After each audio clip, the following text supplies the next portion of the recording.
when this mosque was, after this mosque was constructed.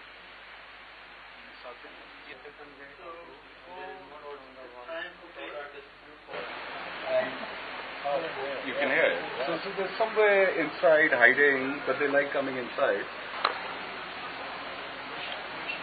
So I just been connected this morning.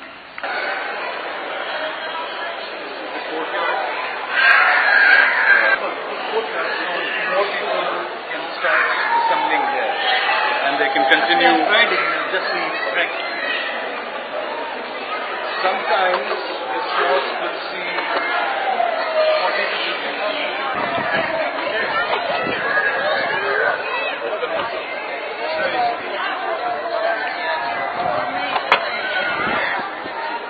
Now what we're going to do is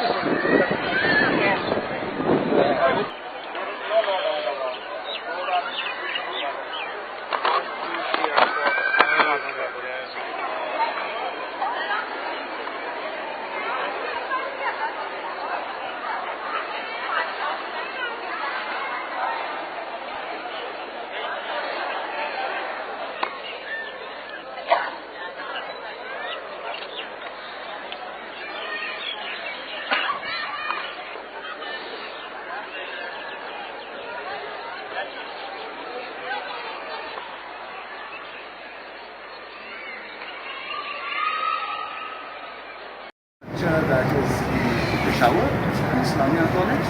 Underneath the triangular dome, this was the final destination before he returned back to Karachi and passed away.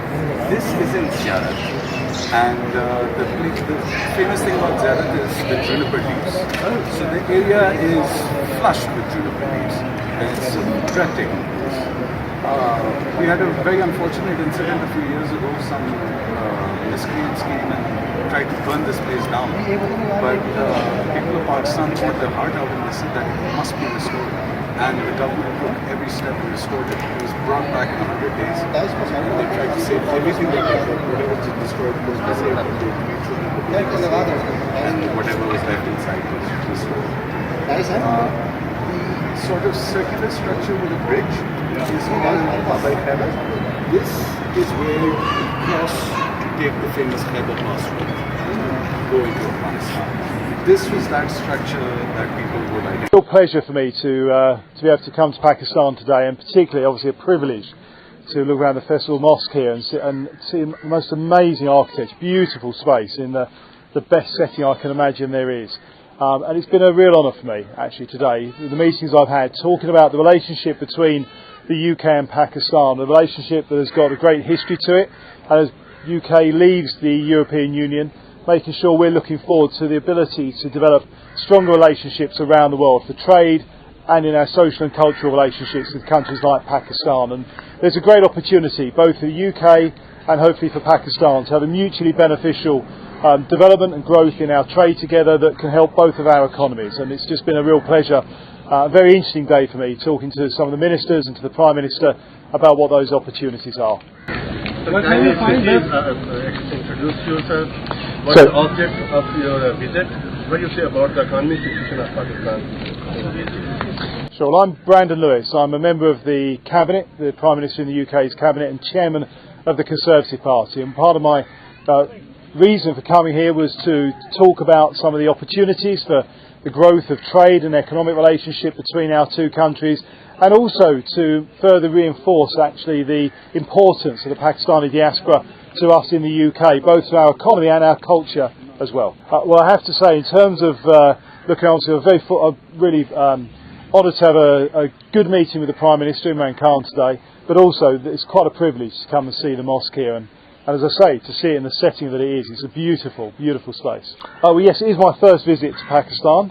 Having been here today, it certainly won't be my last. I'm looking forward to coming out, and I've got a bit more time. Actually, as I would be encouraging people in the UK to do, to come back and visit as a tourist and see some of the beautiful parts of the Pakistan I've not been able to see today. And actually, yes, what is clear is there's a change. It's very good news. In June, we've got British Airways restarting direct flights from London to Pakistan, and hopefully that will be a really good message about positivity, both for business but also for tourists. As we leave the European Union and look around the world globally to expand our trade relations, and actually Pakistan, with the great history we have between our countries, our cultural relations as well. And I've been very fortunate as well this afternoon to be able to see not just Faisal Mosque but also the monument here, which is a fantastic space and a wonderful piece of architecture for people to enjoy and to actually remind us all of the great history of Pakistan itself. And it's been a real pleasure for me to be able to be here today and to have those discussions. This is only a few moments of the beauty of the Pakistan. So far you have seen. What are your comments? Well, what I've seen today actually in terms of looking around has also reminded me of the great opportunities for Pakistan for tourism as well. I'll certainly be saying to people back in the United Kingdom, and British Airways start their direct flight in the summer this year, in June this year, and it's a great reminder, both for businesses, that there's that easy access and good opportunity to invest here in Pakistan between our economies, but also for tourists to come and see some of the history and the culture and the fantastic monument as well as the mosque and the countryside here in Pakistan to enjoy as well. So I think between the UK and Pakistan there's been a history of a strong relationship. Obviously, as we leave the European Union, we're looking to look at how we strengthen and develop those bilateral relationships we've got. And actually, Pakistan is an economy and a country where I think we should be looking and can be looking to further strengthen and deepen the relationship we've got, both economically and, as I say, culturally as well. As things are now stabilising here in Pakistan, there's that opportunity for more people from the UK to come and enjoy the fantastic offer that Pakistan has got. So, a lot of good thoughts. I have to say it's my first time to Pakistan, and I've been absolutely bowled over by actually the beauty of Pakistan, which is again I think a real asset in terms of tourism. It's something many more of my compatriots in the UK can come and enjoy, but also that determination to develop the economy here. And again, as I say, I think that's an opportunity for our two countries to grow our economies together and have a mutually beneficial trading relationship.